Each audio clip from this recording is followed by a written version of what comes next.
What's going on, guys? It's Josh here at Take 'Em TV, and today we're back on some lovely public land. The date is August 1st actually, and we have not checked our trail cameras in a couple weeks. My life got a little hectic there for a little bit, and just wasn't able to come out and do my weekly checks on these. So what we're gonna go do today is we are gonna go down into this bottom, check our 3 cameras that we put out here a couple weeks ago, and see if we have any deer movement or if we have any more continued deer movement on these cameras. So that being said, see you guys down there. Alright, so before we decided to go back in here and find all of our cameras and check the cards, I just wanted to go over some of the weather patterns that we've had here recently that are definitely going to affect the deer in this area. In the past 2 weeks, they have been insanely hot here in Iowa. I mean, your average day temperatures are 85 to high 90s, 98, 100 degrees even some days, and our humidity has been way up there in the 80s, 90% humidities. And those two things are going to affect how these deer are going to behave down here, and I suspect that we're definitely going to see a bit of a change on our cameras because of that fact. I feel like we're going to start seeing more deer during the daylight because it's so hot. They got to walk around, they got to find water and everything. That's definitely a big thing that you guys are going to want to pay more attention to, is the weather in your area and how it corresponds with your deer for that week. So like I said before, it was insanely hot here the last 2 weeks. Temperatures ranging from high 80s to 100 degrees. Our humidity was insane through the roof, and we actually had quite a few thunderstorms and rain showers. So all of those things right there are going to go ahead and change the way that these deer are behaving, the way that these deer are acting out here. And you just want to make a mental note of that when you're looking at your footage and you're, well, why are they doing that now? They didn't do this before. Well, what was your weather before compared to your weather now? And those little things right there can kind of help you guys key in on what these deer might do or how they might behave during early season or even mid-season if your guys' weather doesn't change that drastically, unlike here in Iowa. But for me, it's going to be a good early season tip right there on, well, they did this when it was super hot and rainy, or they did this when it was really cold and overcast. So those couple tips right there are definitely something that you want to be paying attention to. With that being said, let's walk down here, let's find that first camera. Okay, so we just made it to camera location number 1, right there up on the tree. I'm glad to see that it's still here and nobody has taken it, but I do want to note this area right in here seems to be a little bit more torn up than usual, and this scrape that we documented a while ago is kind of disappearing. So actually what I'm going to do is set up a mock scrape right here, and you can see we still got our trees right there dangling down a little bit. But basically all what I want to do is rough up this area. I want to make it look like other deer have been here using this. So all what we really want to do is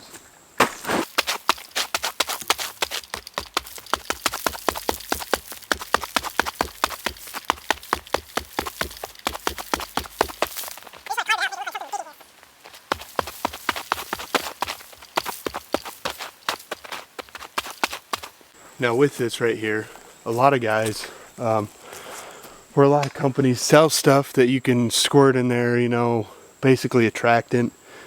But a lot of people also pee in it. They believe that. A lot of people will also just do it, leave it. I think I might just go ahead and leave this one and just so we can see what's going to naturally happen with this. I don't necessarily want to pee in it. I don't necessarily want to buy anything to put in here. I just want to see if this will start to generate the attraction of some bigger deer in the area and start a community scrape basically right here. With that being said, we're going to go ahead, change out these camera cards quick, get rolling on to the next one.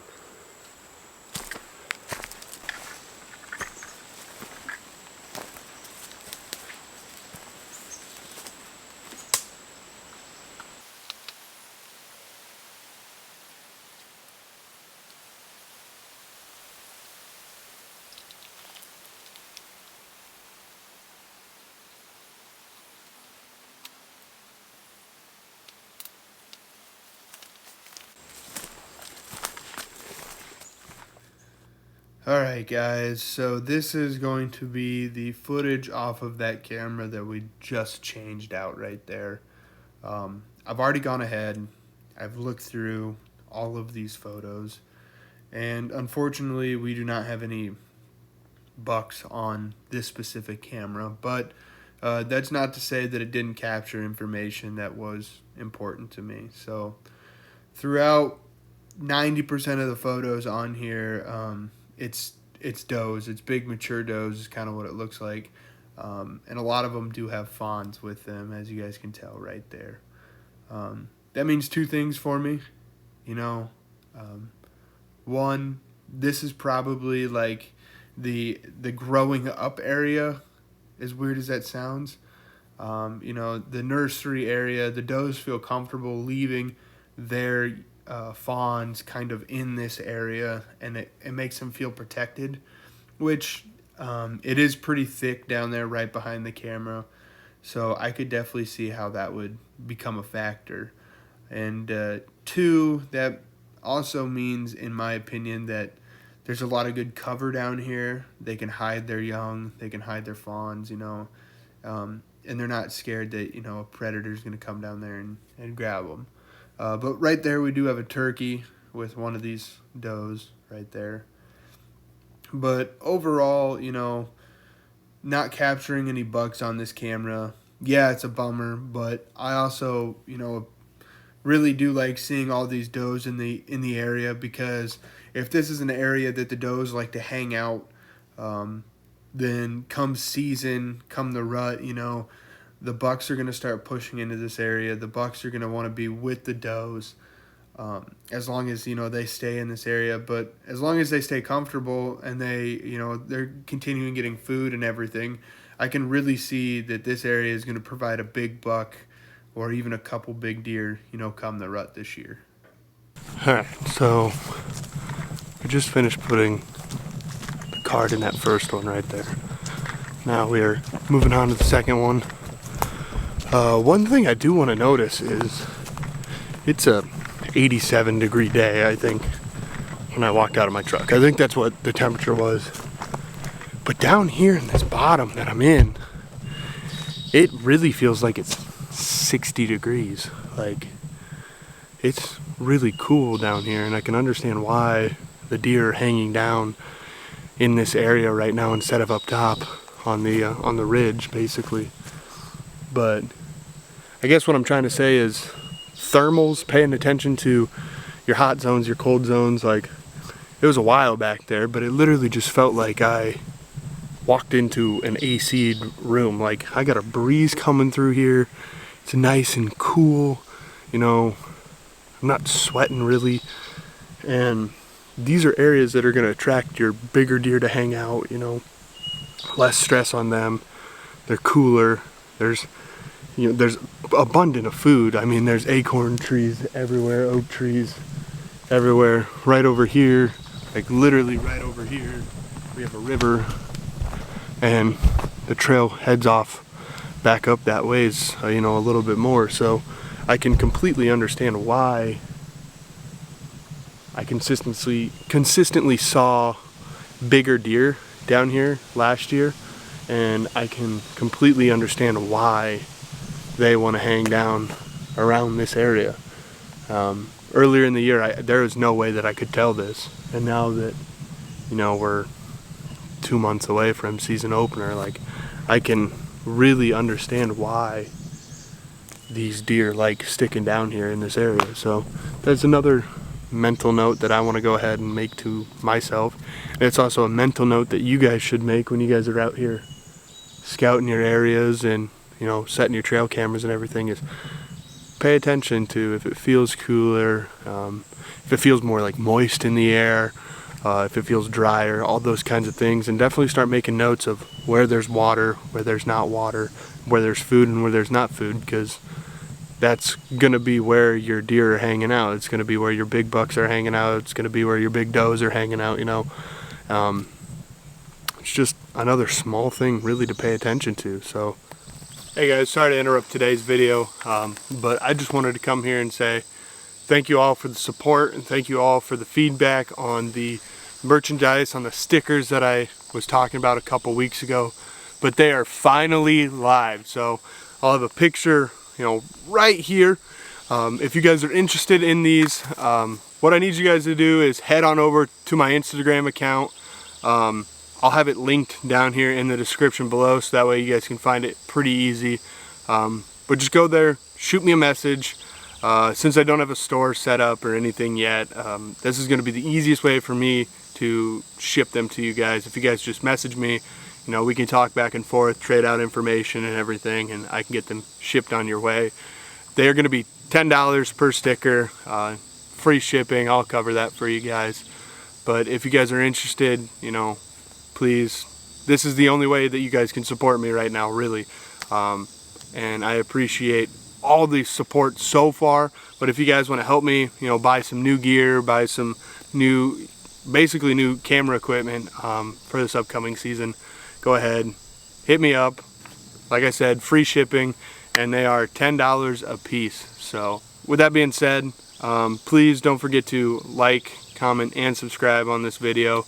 You know, I've been asking a lot of you guys lately to like, subscribe, and comment on this video, but that is the only way that I'm able to really push these videos, get them out for new people to see.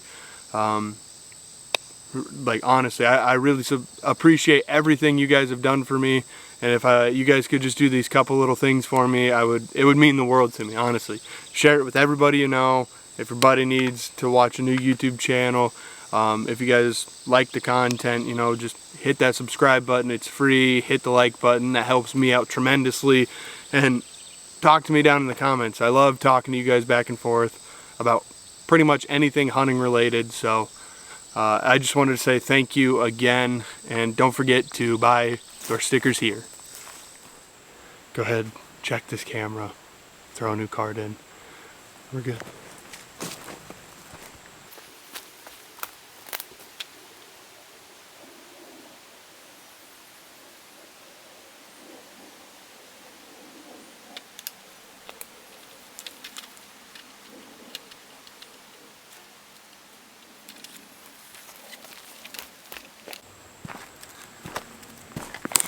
Well, unfortunately, this camera's dead. Looks like we might have had some water get in it somehow, but hopefully there's some pictures on here that we can look at.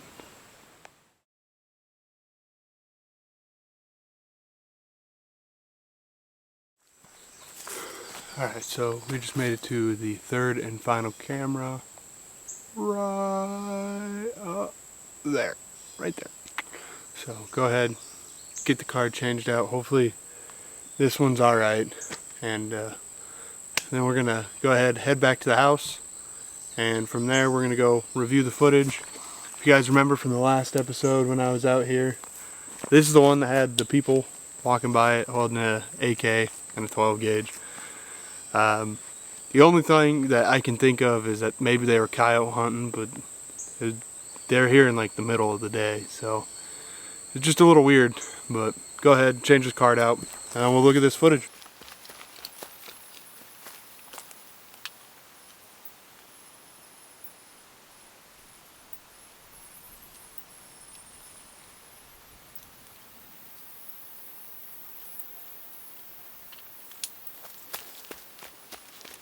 Like I said, now we're gonna go ahead, head back to the house, review all this footage. I'm gonna guess there's probably gonna be a couple thousand pictures to go through.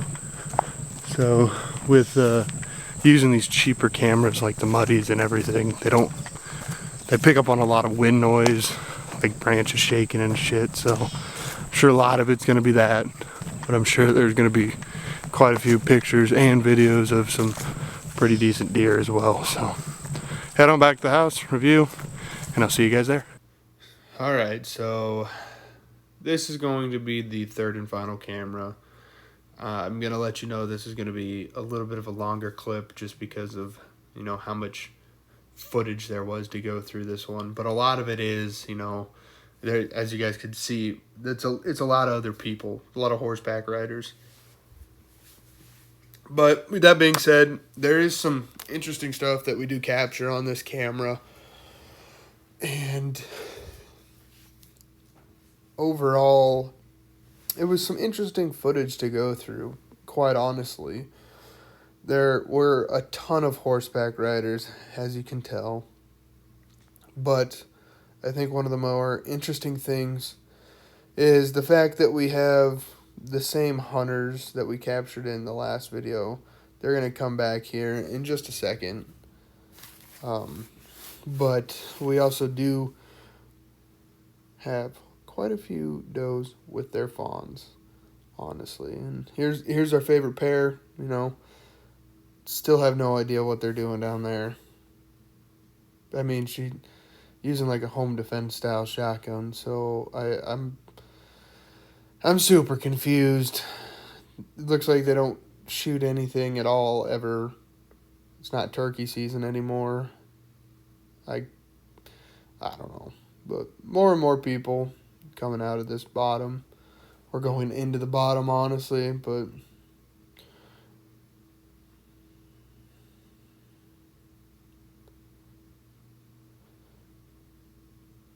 as you can see right here, we got a little bit of a younger deer. She's not a fawn. She's definitely a year old, but she's young. Not too big. And right here, we got our first little buck of the weekend, technically. You know, he'll be a nice little 6-pointer come season. Don't even know if he'll be legal size to shoot here in Iowa now that we just went and changed the law to deer have to have at least a 7-inch main beam. It's kind of a new thing, but got another fawn right there. Maybe another 2 fawns. Got another little spike buck, you know, cruising up and down. Just a little guy. So. Alright, so right here we're going to kind of get into some of the more interesting things that I found on camera. If you guys could see right before I clicked into this video, there's some people out here in the middle of the night, not too sure on, you know, what exactly they're doing, but we got a dog that runs past right there.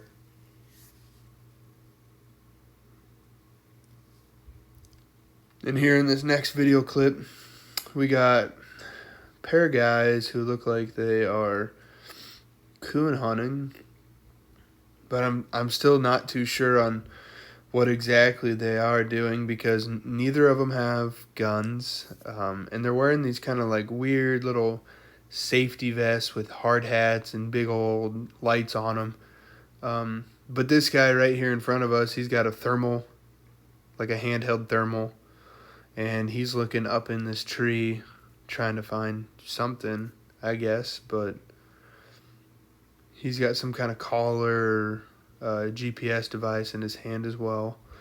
And right here, the guy notices the camera. Super thankful, you know, they didn't come take my stuff. They very easily could have just stole my camera right here.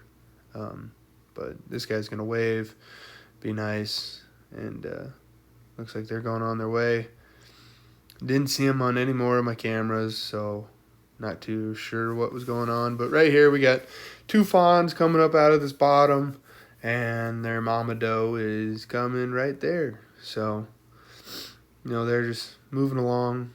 And then after that, we got our first little 8-point of the year down here. Looks like he could be a pretty cool deer. Looks like, I mean, he's far away, so it's hard to see, but he might have been a good 8-point buck. More horses, more people. Right here, we have probably the most interesting clip that I have out of this entire thing. I have never seen a deer with a broken antler, but that's what we have right here. He looks like he's doing okay. He looks like he's not in too much pain or anything, but that's definitely a broken antler right there. Would definitely be a cool deer to try and shoot this year if his antler was to harden down like that. That'd be literally like a once in a lifetime mount, and it sucks that, you know, he's not a bigger deer. But the odds of that antler hardening and actually staying down there, I feel like, is very, very slim. So I just kept watching this footage back, just really trying to figure out what was going on, trying to get a good view of it and really see how well it's attached, if it's possibly going to fall off or what. But I can only assume that was him walking away right there. So overall, definitely a very interesting clip. Was something that I wasn't expecting at all, and pretty cool to see. All right, last but not least, we have the two nicest deer I've seen down here all year long. They look like, you know, mature 2-year-olds. That one's a good 8-point right there. And we have one coming in right after him, right at the end of it. A nice 8-point, a nice little basket deer. But overall, those were the two best deer that I've had on this camera footage all year long. So we just got done going through all the SD cards and everything, and hopefully there was some pretty big deer on there. I'm filming this beforehand, before I get home. The lighting out here is 10 times better than what it is in my house. So with that being said, I hope you guys enjoyed today's episode. I hope you guys enjoyed the little tidbits that I kind of gave you on you know, the foliage around you, making sure that you guys are paying attention to the weather that's going on around you, and then trying to figure out, you know, what places feel cooler, what places feel hotter. From what I could tell you, from when I last talked to you about the back in there, it's hot right here. Like, I am pouring sweat out of me right now. But like I said, when I was way back in there, it was so cool. It was like I was in an air-conditioned 60-degree room, you know, someone just flicked a switch. It was super comfortable back there. So with that, the weather, and then paying attention to your surroundings and watching them as they change, those are some big things that you guys need to be paying attention to, and hopefully those are some things that you guys will add into your deer hunting arsenal here, especially your scouting and your pre-season stuff, like getting out, paying attention, making sure you guys know where stuff is, making sure you guys are aware of scrapes and all this and that, can really benefit you and whoever you're hunting with, or just help you with your overall knowledge of the whitetail species. Honestly, like, whitetail are so difficult to hunt. It's insane on how much you have to study them, know them, and really get like up close and personal with them. It's almost like you're dating them. So with that being said, I just want to say thank you for watching today's video. Don't forget to like, comment, and subscribe, and I'll see you guys in the next one. Peace.